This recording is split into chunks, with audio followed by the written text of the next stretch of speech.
Lembrando a você que primeiro nós fazemos os vídeos em 3 partes, cerca de 20 minutos cada um, e depois juntamos as 3 partes, fazemos um vídeo só, aí quinta-feira à noite mais ou menos está pronto, né? Também temos o questionário da lição, temos a lição escrita lá no nosso blog, no nosso site também, e as figuras ilustrativas aqui, esses slides também disponibilizamos no blog e também no SlideShare. Tudo isso gratuitamente. Estamos aqui para servir a você. Vamos então ao tópico 2 da lição. Evidências da autenticidade da Bíblia. Subtópico 1. Evidências internas. A palavra autenticidade tem origem no grego autentes, como significado daquilo que é verdadeiro. Quando aplicado às Escrituras, o termo indica a autoridade da Bíblia. Nesse sentido, a Bíblia autentica a si mesma, segundo Timóteo 3,16. Dentre as evidências internas, destacam-se, vamos ver primeiro a letra A, unidade e consistência. No período aproximado de 1.600 anos, a Bíblia foi escrita em 2 idiomas principais e um dialeto por cerca de 40 pessoas de diferentes classes sociais, em lugares e circunstâncias distintas, que abordaram centenas de temas. Apesar de todas essas implicações, o conteúdo bíblico é consistente e os seus escritos se harmonizam, formando um todo sem qualquer contradição. Salmos 18, 30, 33, 4. Letra B, ação do Espírito Santo. Por meio da leitura da Bíblia, é possível ouvir a voz de Deus agindo como uma espada que penetra até a divisão da alma e do Espírito. Hebreus 4:12. Como os discípulos no caminho de Emaús, aquele que aceita a mensagem da palavra experimenta a chama do Espírito arder no coração e passa a compreender o plano da salvação. Lucas 24, 31, 32. Na letra C, nós temos profecias de eventos futuros. A exatidão do cumprimento das profecias comprova a veracidade das Escrituras. As suas profecias foram anunciadas muitos séculos antes dos eventos acontecerem, com clareza e precisão. Entre tantos eventos, citamos o nascimento virginal de Cristo, Isaías 7,14, Mateus 1,23, sua morte na cruz, Salmos 22,16, João 19,36, o local da sua sepultura, Isaías 53,9, Mateus 27, 57 a 60, e sua ressurreição, Salmos 16:10, Mateus 28:6. Então veja, a palavra de Deus, ela mesma se autentica ela mesma. Deus não mandou escrever a Bíblia para provar que ele existe. É um Deus que existe e que mandou escrever a Bíblia para se revelar a nós através da palavra escrita. E nós vamos ver aí as evidências, então, dentro da Bíblia, para falar sobre nós, sobre a autenticidade da Bíblia. A Bíblia é autêntica. Então vamos ver por que ela é autêntica. Então, primeiro, por causa da sua unidade e consistência. Olha aí, durante 1.600 anos foi o período que ela foi escrita. Veja só, 1.600 anos. 40 autores aproximadamente escreveram durante esses 1.600 anos. Então foram usados aí 40 pessoas. E olha, se nós olharmos os textos e contextos, nós vamos ver que tudo está entrelaçado, tudo combina uma coisa com a outra. Colocaram já a Bíblia no computador para analisar e ficaram estupefatos, ficaram admirados. Como é que pode ser tão bem feita assim, tão perfeita assim? Porque é coisa de Deus. Então a própria Bíblia, ela já revela Deus para nós e revela a sua autenticidade. Muita gente luta contra aí, dizendo que a Bíblia não é autêntica, não sei o quê, em erros, não sei o quê. Não. Existem alguns erros de copistas. A pessoa foi copiar, errou uma palavra, colocou a palavra no lugar errado. Mas a Bíblia em si não contém nenhum tipo de erro. E se você olhar no contexto geral, você vai ver que tudo está segundo a vontade de Deus, tudo programado para apresentar para nós Jesus Cristo como nosso único Salvador e Senhor. Aí os idiomas que a Bíblia foi escrita, então nós temos aí o aramaico, o hebraico e o grego. Então, Antigo Testamento, aramaico e hebraico. Novo Testamento, grego, koiné. Veja que esses escritores tiveram aí várias profissões diferentes, né? Tinha aí boiadeiro, tinha rei, tinha agricultor, né? E profetas e várias pessoas, então, que escreveram, que tinham condições sociais diferentes, tinham profissões diferentes, mas tudo combina direitinho, tudo se entrelaça, se encaixa perfeitamente, tudo que foi escrito. Então o conteúdo bíblico é consistente e harmonioso. Não existe aí contradição. Um autor não escreve uma coisa que o outro autor vai e desmancha e fala que está tudo errado. Não. Tudo se harmoniza. Não tem contradição.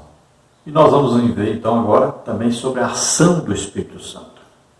O Espírito Santo está sempre em ação, tanto na escritura da Bíblia, inspirando os escritores, quanto revelando isso que foi escrito a nós. Quem é que pode revelar o que foi escrito? O Espírito Santo, ele que inspirou os autores.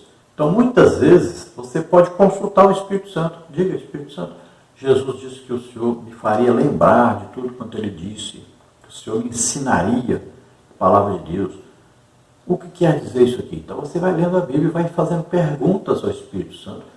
E ele vai juntando coisas que estão no Antigo Testamento com as que estão no Novo Testamento, e você, de repente, entende claramente o texto. Ele revela para nós a palavra de Deus. E tanto revela a palavra, quanto revela também a presença de Deus entre nós e conosco. Ele faz também acontecer o que? A glória de Deus em nosso meio.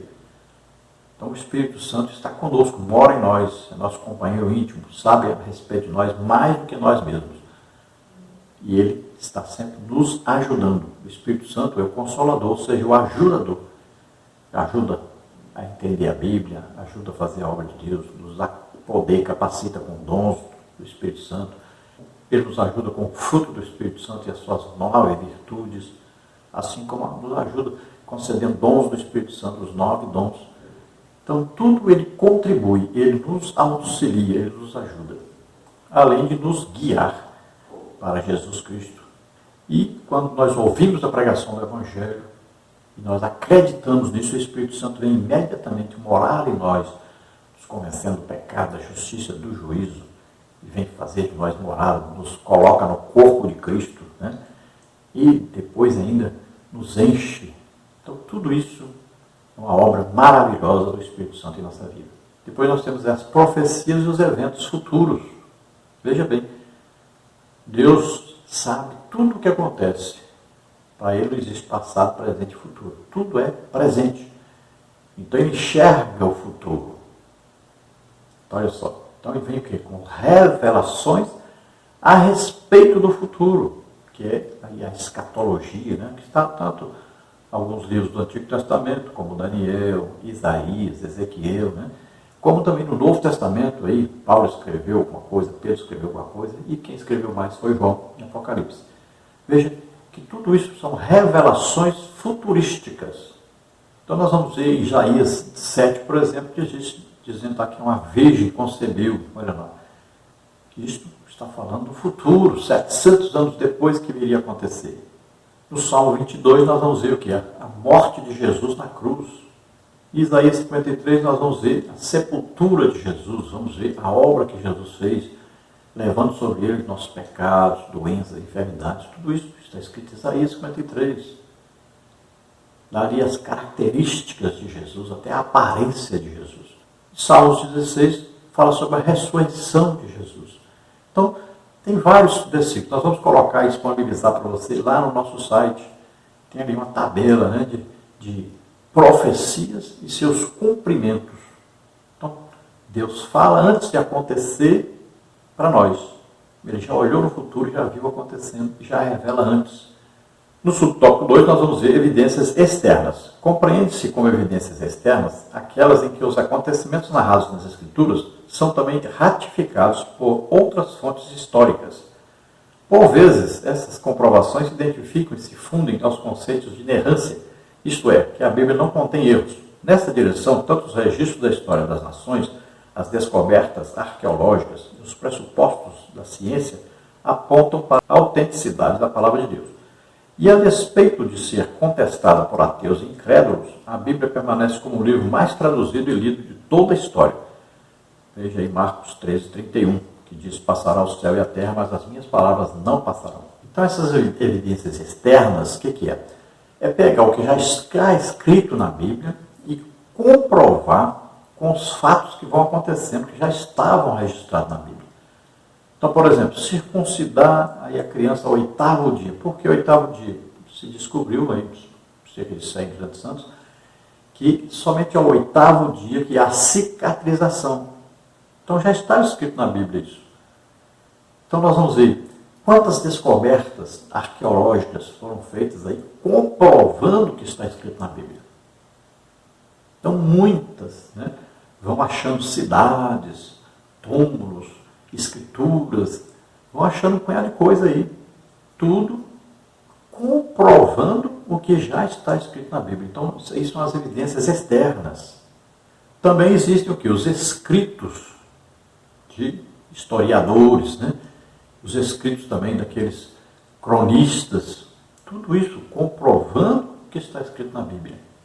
E apesar, então, dos incrédulos, né, daqueles ateus, principalmente, quererem combater a Bíblia, dizendo que há erros, não sei o quê, veja só, eles querem dizer que um livro que foi achado, coisas escritas aí cerca de 20 e poucos anos, né, depois de Cristo, muitas coisas escritas nessa época, e achadas, encontradas aí, comprovando o que está escrito na Bíblia. Eles preferem acreditar em livros como, por exemplo, os escritos lá de filósofos, né, Platão e tal, com mais de 1000 anos em que se achou esses escritos, e eles preferem acreditar que esses é que são corretos. A Bíblia não. Na verdade, isso é uma questão que espiritual. Estão cegos para as coisas de Deus. No tópico 3, nós temos a mensagem da Bíblia. Subtópico 1, a supremacia da Bíblia. A expressão latina sola scriptura confirma que somente a Bíblia é regra infalível e autoridade final em matéria de fé e prática.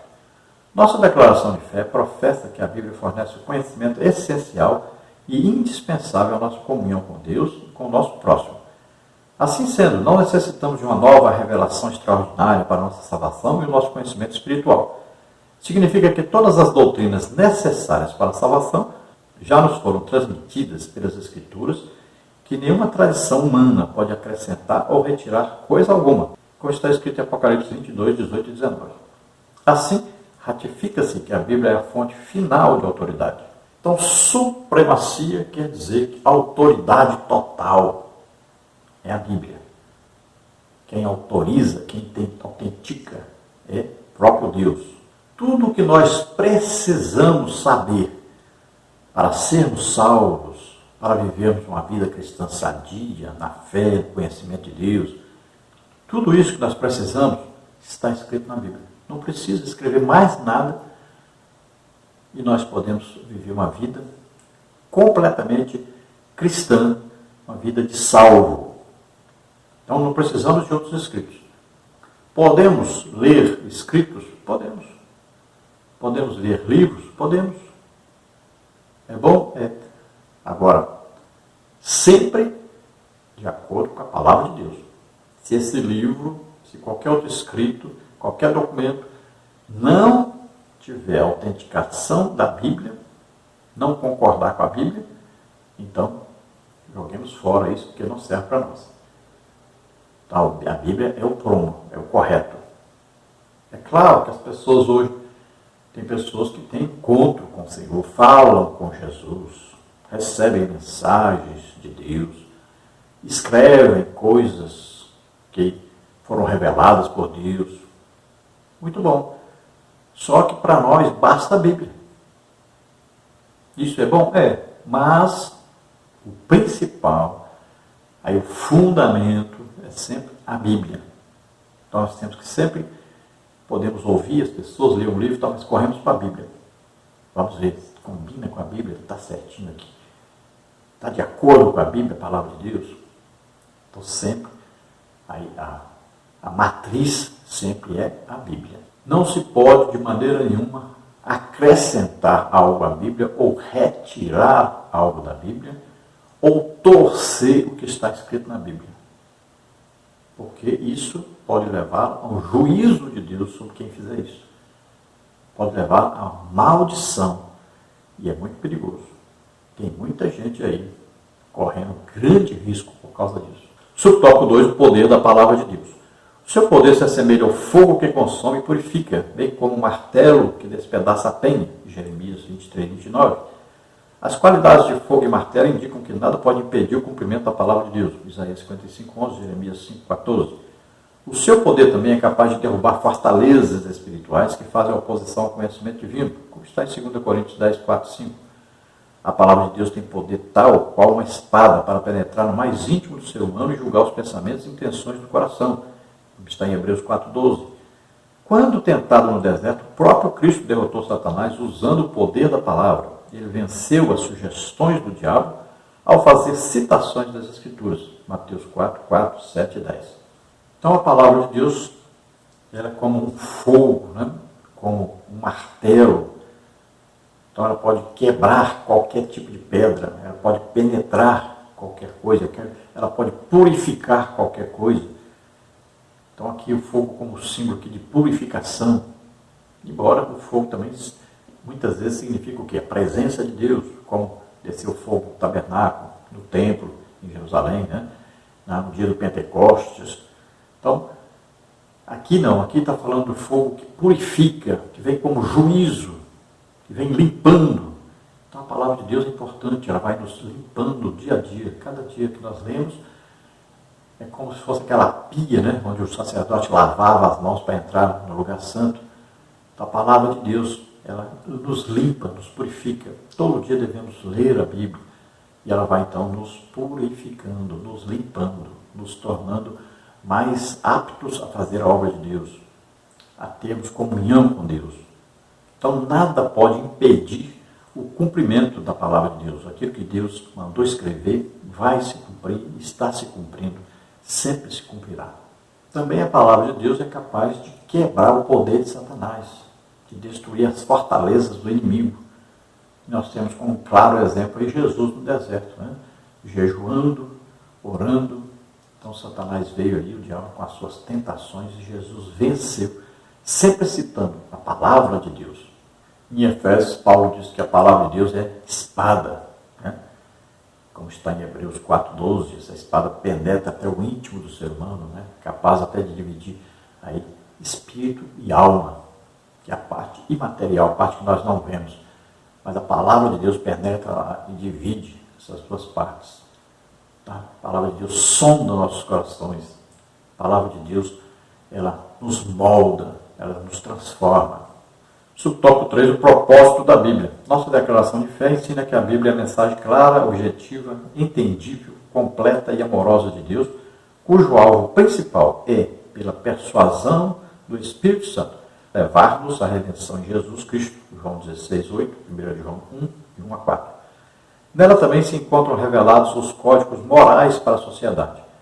Ratifica-se que a moral bíblica não se relativiza, pois seus valores são absolutos. Apocalipse 22, 18 e 19. Nessa compreensão, a Bíblia é a revelação de Deus e sua vontade à humanidade. Dessa forma, o compromisso inegociável da Igreja deve ser de fidelidade e propagação da mensagem bíblica para a salvação e libertação dos pecadores, como está em 1 Timóteo 1,15. Então, essa mensagem que a Bíblia traz, ela vai nos conduzir a Jesus Cristo, a salvação, a vida eterna com Deus.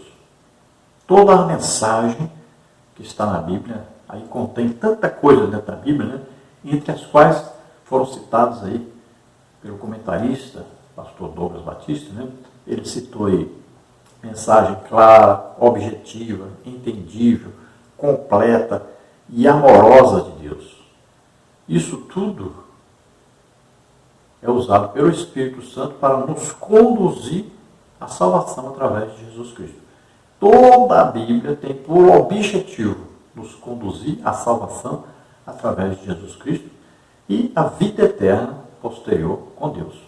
Então a Bíblia não existe coisa relativa. Ah, isso é relativo. Ah, isso é para aquela época. Ah, isso é... Não. A Bíblia é exata. Não tem defeito.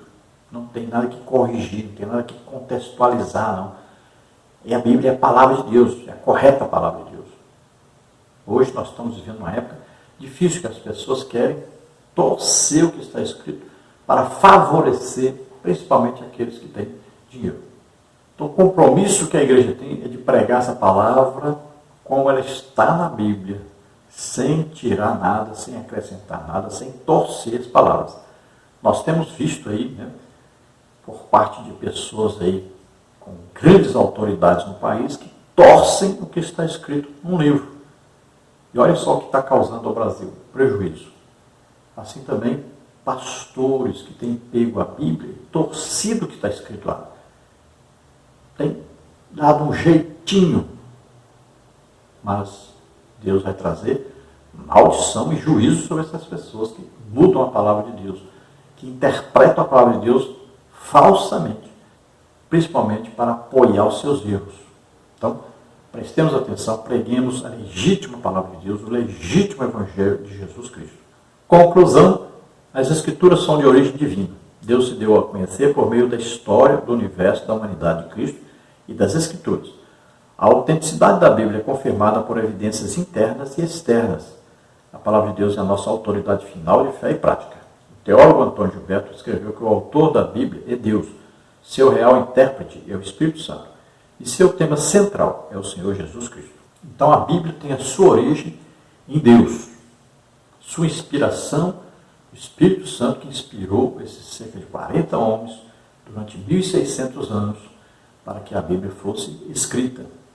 O tema central, o objetivo da Bíblia é Jesus Cristo e a nossa salvação e vida eterna com Deus. A autenticidade da Bíblia é comprovada tanto pela própria Bíblia quanto por Deus através dos seus atos, dos seus sinais, prodígios, maravilhas, né? Do testemunho que Deus dá da Bíblia. O que está escrito na Bíblia realmente acontece, se cumpre, porque Deus vela pela sua palavra para a cumprir. Então a Bíblia é a nossa única regra de fé e prática na vida cristã.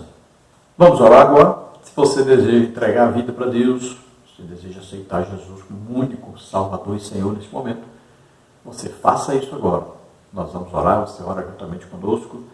Se você está doente, está enfermo, vamos orar agora para que você seja curado. Vamos orar. Pai querido, em nome de Jesus, abençoa essas vidas, Senhor, que se chega a Ti. Araglar angústia, me faraglar, erguer-te, ferquetar-me, estarem. Ah, Deus, revela a eles, Senhor, a Tua misericórdia, o Teu amor. Revela a eles a Tua salvação em Jesus Cristo. Ajuda-os, orienta-os. Ó Senhor, vem a Tua palavra. Vem, Senhor, transformando essas vidas, limpando, purificando no sangue de Jesus Cristo e com a lavagem da Tua palavra no dia a dia. Em nome de Jesus. Ajuda-os nessa hora, escreve os seus nomes no livro da vida, concede-lhes o Espírito Santo, que vai ajudá-los, vai ensiná-los, consolá-los, orientá-los.